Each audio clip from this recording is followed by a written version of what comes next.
Hello, this is Reverend Don Lewis coming to you from beautiful Florida. And today we have a question that comes to us from a cartel of vlog viewers who have a single shared question. The cartel is led by Reverend Vivian, who enunciated the question, which is this: can I speak to the origin and history of sigils and to the different ways in which differing magical traditions use them? And there's a lot in that answer, and I'll try to remember to hit all of the salient facts. I don't guarantee that I will leave nothing out, but I'll do my best. And let us start with the word sigil. The word sigil comes from the Latin, where it meant a seal. And that is basically what a sigil is. Seals arose before the dawn of writing as a means of personal identification. Before writing, they were commonly used to mark goods and to commemorate transactions. But they certainly survived the rise of writing and have remained in use right up until the present day. The early seals were sometimes quite complex in the images they contained and often were made on cylinders, which were rolled in clay to create the impression. And these were often worn around the neck as jewelry. Seal rings were developed not too much later. They were more common in Egypt, and they were worn on the finger with simpler designs that took less space. And there are many excellent examples of seal rings from ancient Egypt that show the different kinds of seals they used. Often it was simply the person's name in hieroglyphics, but sometimes they were abstract patterns as well.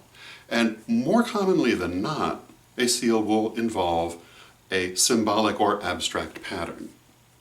Throughout history, seals have been used in this way, and they basically represent the owner of the seal and are kind of a stand-in for their identity.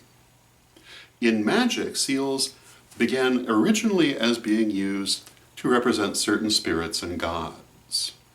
And the sigil represented that entity and usually was unique to them. Certain entities had many different seals depending on who was working with them.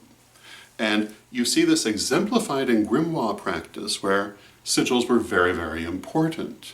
And every spirit one might work with had its own sigil, and at least in certain eras it also had its own pentacle, which was understood to be a medallion worn by the practitioner, and was distinctly different from the sigil.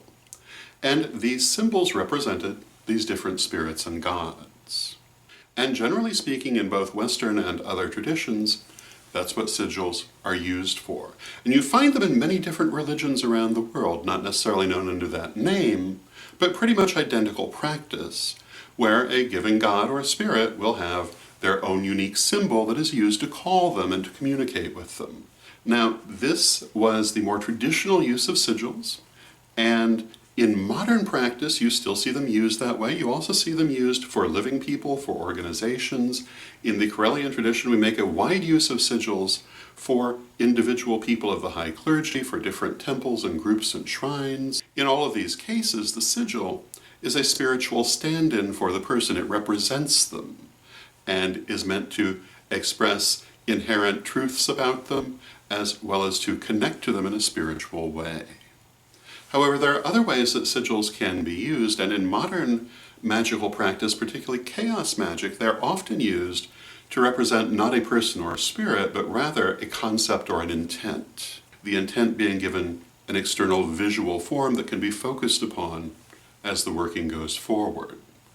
Generally, however, sigils do tend to represent particular gods or spirits, but again, as in modern chaos magic, they can also represent concepts, they can represent intentions, they can represent a wide range of things. So in the end, a sigil is basically a symbol that represents a person, a group, a deity, a spirit, an intention, or arguably, by extension, almost anything, and which is used as a key to focus energy toward that deity, spirit, person, intention, etc.